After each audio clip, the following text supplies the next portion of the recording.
May mga taon na lumilipas at may mga taon na hindi mo pwedeng hayaang matapos nang hindi binabalikan. Sa taong ito, hindi lamang balita ang ating tinalakay, kundi mga isyu na humipo sa paniniwala, sa konsensya at sa kinabukasan ng ating bansa.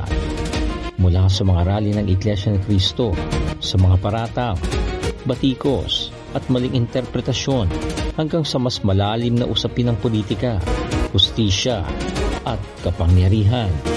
Ang channel na ito ay hindi lamang nanood, nagsuri, nagtanong, kundi naglatag din ng konteksto sa mga issues. Hindi ito nang hikayat ng pagkagalit o nag-udyok ng pagkakahati-hati, kundi nagpaalala na may mga kwentong kailangang ipagtanggol ng katotohanan. Kaya bago tuluyang matapos ang taong ito, balikan natin ang mga paksang nagbigay hugi sa diskurso at alamin natin kung bakit kinailangang balikan ang mga ito ngayon at kung papaano tayo makakausad sa panibagong yugto sa darating na bagong taon. Dito lang sa Ingo News Commentaries.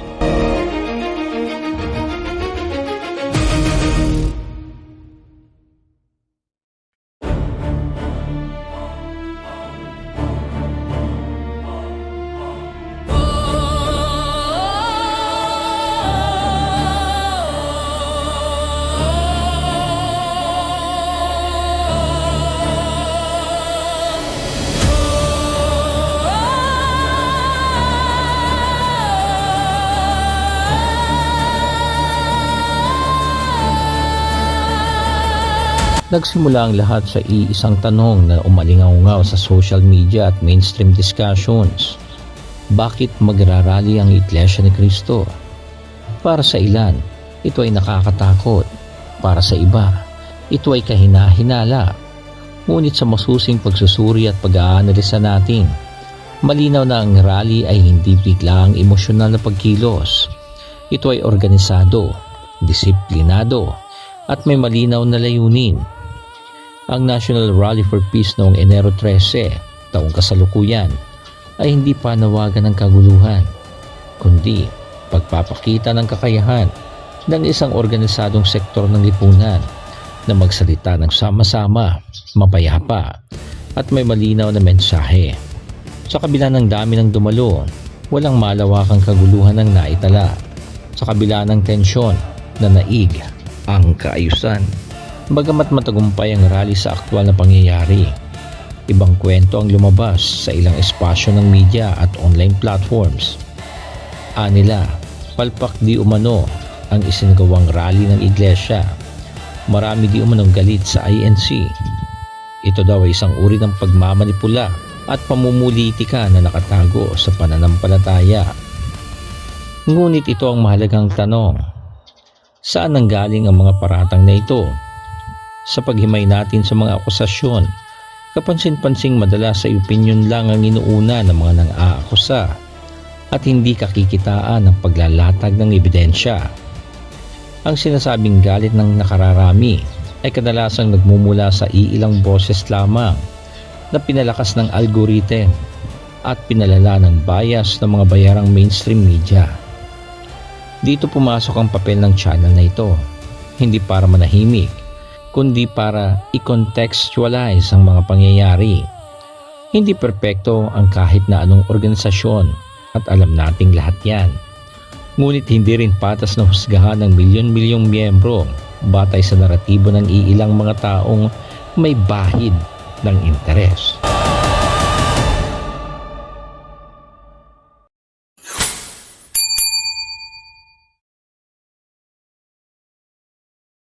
Isa sa pinakamainit na tanong ng taon, bakit hindi maaaring tumakbo sa politika ang namamahala sa Iglesia ni Cristo? Ang sagot ay hindi taktika. Ito ay prinsipyo.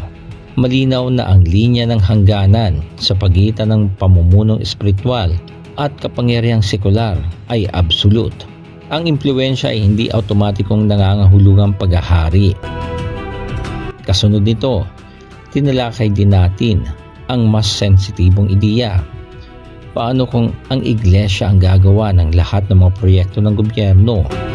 Ang tanong na ito ay hindi para ipahiya ang Estado, kundi para ipakita na sa pamamagitan ng disiplina, transparency at organisasyon ay posibleng maging maganda, matibay ang mga proyektong gagawin ng pamahalaan. At dito lumalabas ang aspeto ng pagkakaroon ng malinaw na pamantayan at pananagutan.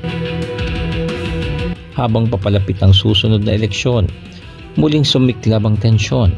Ang pagpasok ng usapin ng pagkidnap sa dating Pangulong Duterte para ipatapon sa ICC sa The Hague, Netherlands. Ang pagharap ni dating Pangulong Duterte sa pre-trial chamber at ang mga pahayag ng mga dating opisyal ng administrasyon ukol dito. Sa gitna nito, nagsalita ang Iglesia ni Cristo, hindi upang makialam sa proseso ng batas, kundi upang ipahayag ang paninindigan sa soberanya ng ating bansa, due process ng ating pambansang hudikatibura at katarungan. Kasabay nito ay naglaan din tayo ng mga awitin tulad ng mga tribute songs at inspirational pieces, hindi bilang propaganda, kundi bilang emosyonal na ekspresyon ng suporta at pananampalataya. Sa kabila ng kontrobersya, may isang tanong na paulit-ulit na bumabalik. Bakit nananatiling matatag ang Iglesia ni Cristo sa hamon ng buhay? Ang sagot ay hindi lamang nasa estruktura, kundi sa matibay na pananampalataya. Ang ika-111 anibersaryo ng Iglesia ay hindi lamang selebrasyon ng tagal ng panahon, kundi paalala na sa gitna ng pagbabago ng mundo, may mga taong patuloy na kumakapit sa pananampalataya bilang sandigan at pag-asa sa gitna ng magulo at walang katiyakang mundo. Sa huling bahagi ng taon, tumutok din ang ating pansin sa mga ginagawa ni Senador Rodante Marcoleta mula sa investigasyon ng flood control projects hanggang sa pagtanggal sa kanya sa Blue Ribbon Committee. Lumitaw ang mas malaking larawan. Ang politika ay hindi lamang debate ng ideya. Ito ay banggaan ng interes, impluensya at prinsipyo. At sa bawat tanong na itinataas natin, mayroon laging isang paalala na ang kaalaman ay ang matibay na sandata ng mamamayan laban sa mga fake news, misinformation at disinformation.